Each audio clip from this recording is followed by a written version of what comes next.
Welcome back to the Football Today podcast, brought to you by Betfair, who are on your side this EPL season. I'm your host, Liam McAllion, also known as the Stats Guy, sometimes Ben Chilwell.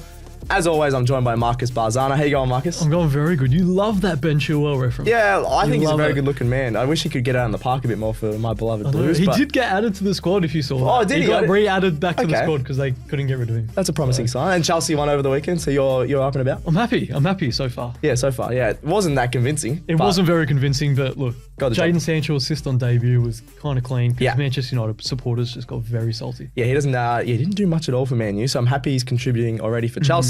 All right, we are here for all things English Premier League, heading into an exciting Matchweek 5. Obviously already 4 games down. It's actually flying a little bit. We had the international break, but 5 feels like really early that it's already gone through. Yeah. Today we're going to cover the top football and EPL news, our best Betfair back and lay tips, and also some expert tips from Betfair's own expert, Tony Hargreaves. So very excited with that. Trivia with Olivia, that always just rolls off the tongue very nicely. And finish off with some quickfire tips. I say quickfire, we never really get through them quickfire, but we'll try and do some quickfire tips of EPL Matchweek 5 to end off. Before we start, make sure you subscribe to our YouTube channel for the Football Today podcast. Follow our socials at Football Today AU on TikTok and Football Today Australia on Facebook and Instagram. There we go. Hey, got through it. There we go. All right, around the grounds, we always start with that. There's so much happening in the world of the Premier League and football in general. Yeah. As Aussies, we're going to touch on some Aussie stuff as well. Plenty of Aussie stuff to talk about. The man everyone's talking about, the human robot, the guy that just scores goals for fun, Erling Haaland. He has the most goals in EPL history through the first 4 games. He's already got 9 goals, Marcus. 9. If you don't have him in your fantasy Premier League team, you're an idiot. I don't even understand. I don't even care if he was all your budget. Just put him in your team because he's just been unbelievable. How's he got 9 goals already? Before the season started, I was like, do I put Erling Haaland in again? I was like, yes. Yeah. And he smashed it for me. He's basically winning games, fantasy games, off his own boot. Yeah, even for Man City, without him, they would be probably cooked. Yeah, he's still going to average that. He's on track for that 80-plus goals this season. So, and what has he got? The record with 36 or something like that? Yeah, something like that. He's going to easily surpass that at this rate. He could easily beat that. It's unreal. Yeah. He was so close to almost getting a hat-trick against Brentford. Unreal. I thought no one would be that close to that record, but you got Rooney, who had 8 goals in the first 4 games one season. So that really surprised me. Rooney's, I think, one of the best Premier League players of all time as well. For sure. But Haaland's just unstoppable. And people go, he's a bit of a tapping merchant. The goals he gets and always like the chips, the way he sets himself up, the strength, I think he's unbelievable. Yeah, the strength and the burst of pace, like athleticism, like one-on-one, like bumping off the defender. He's got everything down to a T. If we shave off his skin, do you reckon it's like Terminator under there? Just like I don't know. He's not real. He scored a hat-trick on his Champions League debut as well for when he was at Salzburg. Yeah. RB Salzburg, where they're not allowed to call themselves Red Bull for different reasons, but they just call them RB and have a big Red Bull logo. That's another story. He's just been unbelievable for a long time. It feels like he's been around for ages as well, but he's still so young. And City, they've got Arsenal, don't they, this weekend? Yeah. So and he hasn't been too good against Arsenal, which we'll touch on, but we'll have to have a look at that one. Next one, North London derby. As Aussies, I don't like talking down on Ange, but he's been talking a big game lately, Ange, with Ange Ball. They keep losing. So he has, but I think that's been taken out of context a little bit by the English media. Oh, what a surprise. Because he said he was spitting facts, though. Everywhere he's been in his second season, he's won a trophy. That's true. But in the context of the way he said it after copying back-to-back defeats, yeah, it was a bit rough. Yeah, I do like his confidence in the media, but I think he sometimes needs to calm down a little bit. But what are the chances Tottenham actually win a trophy this season? I think it's very little. Yeah. They're playing really, their build-up play to a lot of shots on goal is really good. Yep. And then they're just not finishing at all. They should have scored at least 1 against Arsenal and just couldn't get through. Yeah, I'm not really worried about the finishing. I think that'll come. I think Dominic Solanke is just a natural finisher. Yep. He had a chance that he could have scored in the North London derby. But look, I think it'll come around a little bit, but they just haven't had the rub of the green lately. They obviously lost 1-0 to Arsenal over the weekend. It looked weird, Arsenal, in that the Lynx Africa kit, they're calling it. That's a good reference. I like that little kit, and all their kits are related to things like that. But again, that's the Ange Ball is the worry. They're conceding from set pieces. Another goal, where was it? Gabriel scored off a header. I don't know. They just need to fix up that otherwise. Because their attack does look okay, even though they're not scoring too many goals. Their defense looks a worry on those corners. So. Yeah, like Christian Romero. What was he thinking? You want your centre-back to be strong and stand his ground. Yeah. And he just anything wasn't. I saw some other podcasts saying that was a foul on Romero, but no way. I think that's just some bias. It's one of those where 2 hands were in the back, but it wasn't enough to... It happens almost every corner, that type of thing. So, not strong enough. Next one we're going to touch on, not Nottingham Forest got their first ever win at Anfield. What the hell? What the hell? Yeah, that's crazy. I think is that in Premier League? In Premier League, I think it was like 70-something years. Yeah. 74 years or something like that. Just unbelievable. What a goal from Hudson-Odoi as well. My boy, Callum Hudson-Odoi, which I was so mad that Chelsea got rid of him. He's actually been balling at Notts Forest, so I was so happy for him. He is sort of that one-trick pony where he cuts on his right and then curls it in the far post. He does it all the time. He's never gone to his left. Like, you just got to defend that right side. But good finish. It was a good finish. Notts got the win there. Yep. Let's touch on this morning in the Champions League. Bayern Munich scored the most ever goals in a Champions League game. 9-2 win over Dynamo Zagreb. Just brutal. Like, I felt so bad for Zagreb. They're just copping goals left, right and centre. Former Palace boy got a brace, Michael Olise. Yeah, Olise got a goal. Yeah. And one funny thing about Bayern Munich in the Champions League is that one of our very own is in their Champions League squad. Aussie. Nestoroi Irankunda. Yes. Remember the name. Yes. He's got in the likes with Harry Kane, Serge Gnabry, Kingsley Coman, Matthias Tell, Nestoroi Irankunda. Yes. He deserves to be in there. He's been dominating 100%. In the reserves team. The reserves team. Been so good. Even all the comments and the social media hype around Irankunda is awesome to watch as an Aussie. And he's going to be so good for the Socceroos, I think. Yeah, see the Bayern Munich, like the campus page, they're always posting highlights of him scoring like bicycle kicks at training and then like doing backflips. He's going to be very exciting in the next couple of years. And I think, if they tie up this Champions League group with the last game or two remaining and finish top, it could get a game. That'd be sick. Especially when they're 9-2 up. Their aggregate is already for get sure, them on top. They're already right up there. Another Aussie, James Overy, 16-year-old, has just signed for Manchester United. I think that's in their academy. Breaking news. Breaking news. Just recently, Marcus has found that one. Spoken to James today, have you? No, I'm joking. But he's done really well. Obviously, getting to Manchester United, that would be awesome if he can go through the academy into their team. Born in 2007. Wait, really? I feel so old. I feel old standing next to you. I'm 2001. That's still old. Anything after 2000 shouldn't be allowed, like, I don't know, in public, doing anything adult-wise. Whereas that's 2007, unreal. and he's at Manchester United. Yeah. What? Right back, defender. And he can play a right wing as well. So just good luck to him. Yeah, take out Luke Shaw or someone like he's a left back, but it's one of those players and chuck him right in there. Yeah, for sure. He'll be a future Socceroo, which will be very excited to watch. Talking about the Aussies, we go to the women's side now. The Matildas have a new interim coach in Tom Samani. I say new. He's the longest serving coach in actually Matildas history. The 70-year-old Scotsman, he's been there 1994 to 1997 when the Matildas were first actually named the Matildas. So he was in a part of that. I saw a documentary about him. He seems like an absolute legend. Then he was also there 2005, 2012. Yep.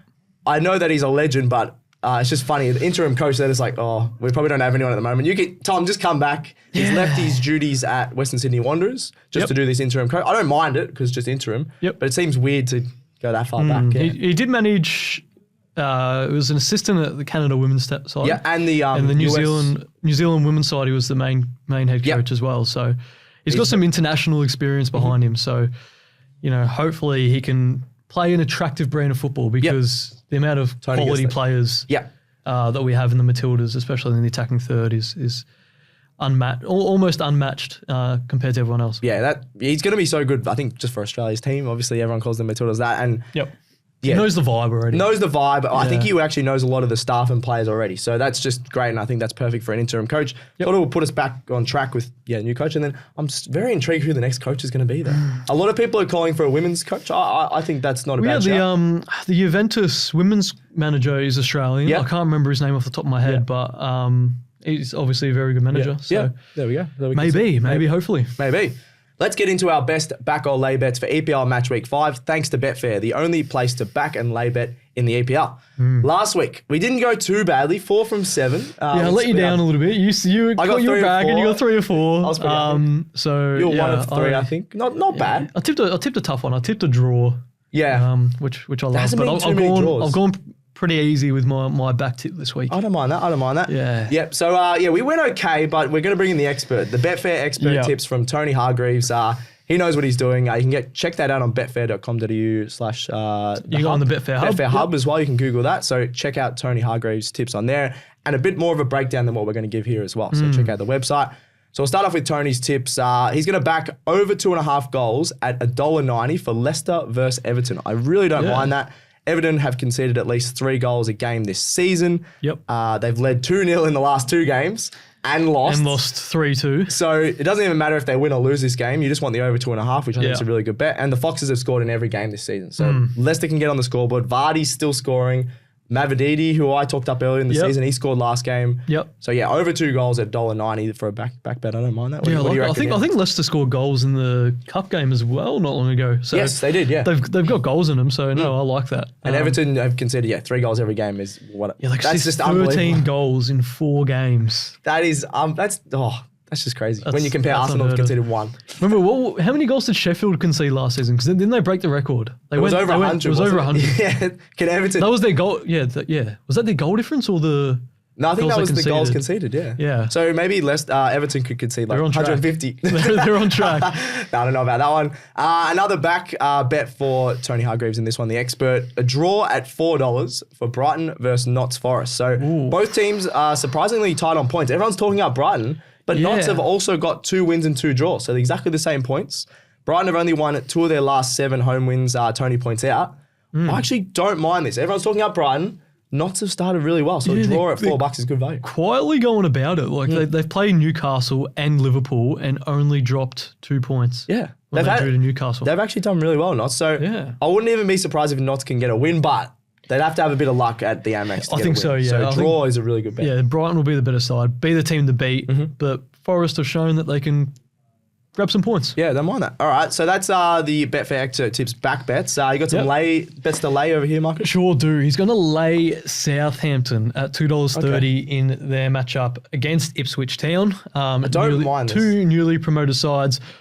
Ipswich have been a lot better. Southampton have been horrendous so far. Again, they're on 0 points at the bottom of the table with Everton. Brutal. Are they going to get a point? -7 goal difference? That's probably harsh.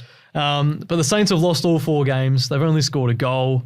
Failed to score in 2 of the previous 3 meetings, and Ipswich won both of those meetings last season in the Championship. So, I think Tony's all over this one. I know you go, this is like a battle of relegation teams, which it probably is. Yep. But as we said at the start of the season, I think Southampton are just going to be that rung below, even if they're close on the table. I think so, yeah. And you got the luxury of, you got the comfort of the double chance, draw or Ipswich. Yes, for this lay bet, exactly. For laying Southampton. So $2.30, love that. And he's also laying Manchester City. Oh, okay. Interesting one. Against Arsenal in the game of the season so far. Yeah. 2 draws and an Arsenal win across the previous 3 meetings.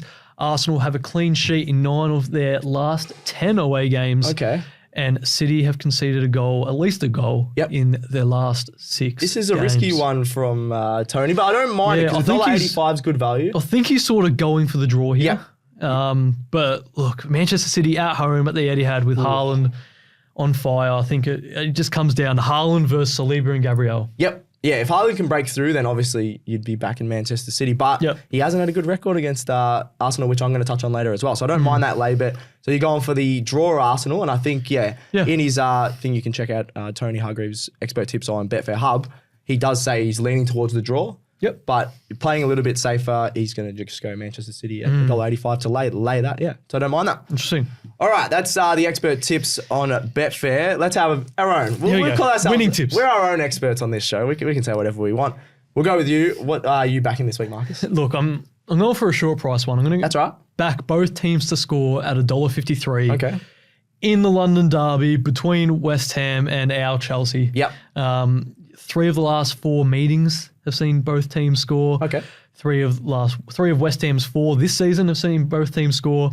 And Chelsea just have a terrible record at London Stadium. Always seem to concede goals, leaky defence, and with Chelsea's firepower and attack, they're always capable of scoring goals, as we saw against Bournemouth. Bring on 2 substitutes in Sancho and in Nkunku, and they provide the goals. So no matter where Chelsea are at the last few seasons, West Ham seem to beat us or beat the Blues. I don't know what happens there. We don't like. Yeah, it's a curse. I hate that stadium with a passion. I hate the London Stadium. I have actually been to that stadium and it was awesome. No, I hate it. To watch it on TV, I agree, it doesn't look that good. But being at the stadium is sick, and the atmosphere is really good. I remember I don't even go for West Ham, and I was like enthralled and like getting into it like all these West Ham fans. It was pretty cool. But Chelsea have just been horrible there, so it's not a good ground. So I don't mind both teams to score. Chelsea's defense is obviously the worry compared to their offense. Yeah, if you want a bit more money, consider laying Chelsea. Okay. Yeah. So that's either West Ham or a draw you're backing. Just considering that terrible record at London Stadium. Yep. Don't mind that. All right. I'm going to back for my bet on Betfair this weekend. Under 2.5 goals between Manchester City against Arsenal. I know this is a big call. You've got some of the best attacking players in the world. You've got Saka. You've got Haaland. You've got De Bruyne is providing the assists. You've got Declan Rice should come back this week. So Gundogan can score goals. Gundogan can score goals, but I'm going to stop you there. I think $1.94 for under 2.5 goals is really good value with Betfair. The last 3 meetings have all gone under. Yep. You had a 1-0 win to Arsenal and then a 0-all was the last 2. Yes, correct. And if you combine the last 3 games, there's only been 3 goals in total. I think people sort of hype up these big games and go, oh, there's going to be a lot of goals because you've got star players. But they're only really up there on the table because they start with their defense. Like even last week in North London Derby, you go, oh, Ange Bowl, there's just going to be lots of goals. 1-0. So that was obviously under the 2.5 goals. Both teams have amazing defenses. City have only conceded 3 goals across their 4 games. Arsenal have conceded 1 goal across their 4 games. And then as I mentioned before, Erling Haaland has failed to score in his last 2 meetings with Arsenal. That's not even bad reading though. I know, that's not even that bad. But that's just the standards that we hold him to. Yeah, the fact that he's got 9 goals in 4 games, I think he's going to possibly maybe just 1, which is funny. He might just score 1 and that's still under the 2.5 goals. Yep. He had 0 shots in a game. That was the worry in 2023. The first time they played in 2023, didn't even have a shot. So Saliba and Gabriel just have their money on him over the last year and a half. Physically, they match up well. Yeah. So even if he gets 1, because like at the moment he's scoring 2 a game or more, even if he gets 1 and it's like a 1 or something like that, still under 2.5. I think the most goals it's going to be is 2 in this game. So I'm going the under 2.5 at $1.94. Yeah, I like that. I like that. I think because Manchester City and Arsenal, they're the clear front runners for the title. They go play both teams sort of, they don't want to concede and drop points to each other. So I like the under 2.5. Yeah, I wouldn't be surprised if either team wins 1-0 or at best, it's like a 1-all draw. And as we saw last season, Arsenal were holding onto the draw at the they were at the Etihad last season. Yeah, the 0-all draw. Yeah, the 0-all draw. So they could be looking to do that again. I hope it's not a 0-all draw because I can't stand them, especially in big games like this. But it could be with 2 strong defenses. Yeah. All right, that is our Betfair expert tips from Tony Hargreaves and ourselves. The only place to back and lay bet on the EPL. Let's have a quick break, and after the break, we'll have trivia with Olivia. All right, it's time for Trivia with Olivia. I dominated this last week, so I'm very, very excited. I say that. It's been 1 week. The first time I've ever got anything trivia related. You smashed it, to be fair. I was happy with that. Harry Kane, I can't even remember. Was it 60-something goals? 68? 68? Yeah, something like that. All right, Olivia. You don't even remember. What is this? Oh, that was just a good week last week. All right, Olivia, what is the question for this week? All right. Who has won the most North London derbies and how many wins do they have? This is over Premier League, anything. Is this forever? Oh my God. Okay. Do we have to get, is it closest to the number? Closest to the number. Surely. Let's get the correct team and whoever has the closest wins. All right. Surely it's Arsenal. Do you know how many meetings there have been, like overall? No, I don't have that stat. That's all right. That's all right. I'm going Arsenal. It has to be. But we can both go Arsenal and then we're off on the other part of the question. Yeah, I'll go Arsenal as well. Because I feel like they've just had the Invincibles. You've had so many good times, especially in the Premier League compared to Tottenham. The Tottenham have been around forever, but they've always just been They've never won around. Anything, yeah. So I'm going to go Arsenal. What? How many wins? Oh my I'm going to go... How old are they? I'm going to go...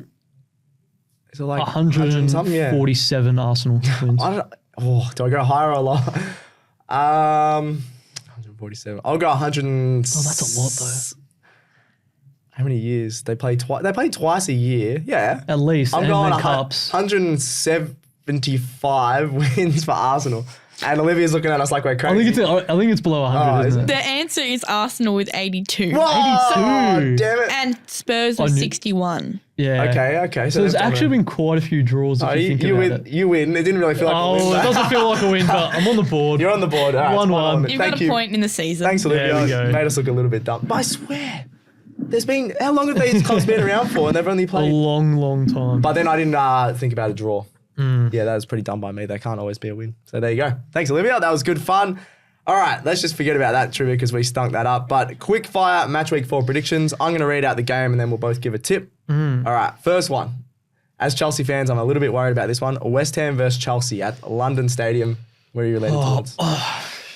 You said before you might... I want to go Chelsea. Look, I want to go Chelsea, just pure bias, but I think like my head's saying a draw. I think definitely good enough to get something out of the game. It's just the record at London Stadium is horrendous. Yep. I'll just be biased and say Chelsea. I think they can get a win. I think if both teams play their best football, I'm still backing Chelsea. So I'm going to go Chelsea. That one. I think Fulham were all over West Ham as well last week. So yeah, Fulham could have got the win there for sure. Aston Villa versus Wolves. Pretty big game, but surely Villa actually won 3-0 as well in the Champions League. They returned to the Champions League, so that's a good effort. What do you reckon? Good form from them. Villa. I think they should win this sort of comfortably, even though they put out a pretty strong side in the Champions League. Yeah. I think they'll absolutely romp this in. Next one, Fulham versus Newcastle. Bit of a tough one. Newcastle have looked very shaky, even though they won 2-1 over Wolves on the weekend. Yep. Marco Silva's an excellent coach. I'm tempted to go Fulham, but I'll go a draw. What a surprise! I'm going to count how many draws you do here. I'll go Newcastle. I think this is one of those, they match up really well. They got to fire up at some point. Their team is good. Ishak needs to fire up. I know he had 2 goals in game week 2, but other than that, he hasn't even scored. I think I'll go Newcastle. I think he'll fire up. Yep. Next one, the battle of relegation. Southampton versus Ipswich. We both agreed with Tony's expert tip there against Southampton. So what do you reckon? Yeah, no, I like that as well. But you could. I'll go Ipswich. Okay. I'll go Ipswich because I don't want to get bullied into the draw. No, you can say draw. No, I'll go Ipswich. I'll go Ipswich as well. I just think they're slightly better. They're getting more chances on goal. They're scoring more goals. I think so, yeah. Scored against Manchester City, so surely they get the job done there.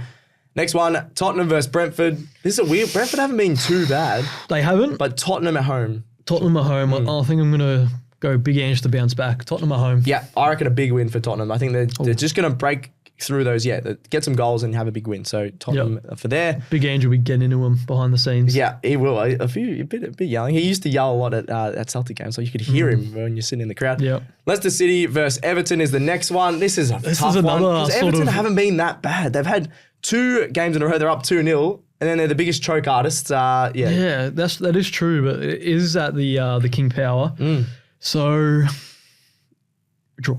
Only fitting for a draw. Everton get their first point on the board. Oh, I'm gonna say this is another 3-2 loss for Everton. I reckon it's gonna be 3 in a row where they lose. That would be very funny. So Everton, sorry, Toffees fans out there, I'm gonna go Leicester to win. I think the fact that Jamie Vardy is so old and he's still scoring, he's gonna have 3 Red Bulls and score a couple of goals. I reckon he doesn't even need them. He doesn't need the Red Bulls. His diet is Red Bull. Insane. He is Red Bull. He is. Yeah, there you go. Next one, Liverpool versus Bournemouth. They bounced back from that loss to Notts to win in the Champions League against AC Milan this morning. Yep. Liverpool, but they looked really shaky. They conceded the first goal in the first few minutes against AC Milan. Yeah, so a little bit shaky. Bournemouth also probably should have drawn against Chelsea. They should have got something at least, yeah. But surely at Anfield, you'd be leaning towards Liverpool. Yep, for sure. Yeah, I'm going Liverpool as well. Last couple, Crystal Palace versus Man United. Oh, my God. Ooh. Man U, although they won 3-0 against Southampton, saved a penalty, didn't look that convincing. And Southampton did go to 10 men, didn't they? Yeah. Well. So they got pretty lucky. Draw, yeah, what a surprise. I'm going Palace. I reckon at Selhurst Park they'll be rocking there. So, yeah, get a victory over Man U. Yep. Brighton versus Notts Forest, second last one. This is actually a really tough one. Yeah. Really tough, but I'm going to lean towards Brighton. Okay. I think. Yep. At home at the Amex. Yeah, I'm going to go draw. I'm being really surprised how Notts are going, and they're trying to push up towards that because they usually their best sort of finish could be just outside the top half, but they're pushing right up there this season. So I think so. I'm going to say draw. I think they're pretty evenly matched. Very pleasantly surprising Nottingham Forest. Yeah, and then the biggest game of the season so far, Manchester City versus Arsenal. This one's not quick fire. I'm going to ask for a goal scorer if there is any, and then who's going to win. A goal scorer if there is any, and who's going to win? Yeah, I think a 1-1 draw. Okay. I think that's, I reckon Gabriel again on the score sheet from a set piece. Oh my God, okay. And defender. And do I go a Haaland goal? I will go with, this is so tough. I'll go Jack Grealish. Grealish? Yep. He doesn't get on the score. He scored against Arsenal a couple of seasons ago. Season or 2 seasons ago? I think 2 seasons ago he did. Yeah, okay. Yeah. I'm going to go the draw as well. I really like 1-1 as well. I'm going to go Saka to get on the score sheet and then Gundogan. I don't even know if he's going to come off the bench or whatever he does, but he's so good from long range that I wouldn't be surprised if Arsenal sit back, he gets a long shot. Yeah, I think this will be a really fun game. Even if it's like a 0-0, there's going to be so much happening. So yeah, definitely a 1 to watch. What's Phil Foden up to this season? As in, what did he get player of the season last year? Oh, like this season. Where is he? I haven't even seen Ronnie. You know, his son that just gets more media coverage than him. Yeah. Yeah. Apparently, his son is a YouTuber. So really? 5 years old. Yeah, he's a legend, little Ronnie. He's going to be playing for Manchester City back. Yeah, but he hasn't done much yet. He's only played one game. So. Has he been injured? I think so. Yeah. Okay. But still, yeah. Is he washed after one? Is he washed? One game. No, that's another podcast. All right, I'm calling it. That's the final whistle for the Football Today podcast, brought to you by Betfair. Check out some of the fun videos we do on the socials. We've done some Matilda stuff. We've done some EPL stuff on there. So check that out. Send in any questions, any comments. I think that's it. Thank you very much to social girl Olivia behind the camera. Thanks to Gerald. Thanks, Marcus. Thanks, Stats Guy. Thanks to me. And that's another episode of Football Today done. We're out.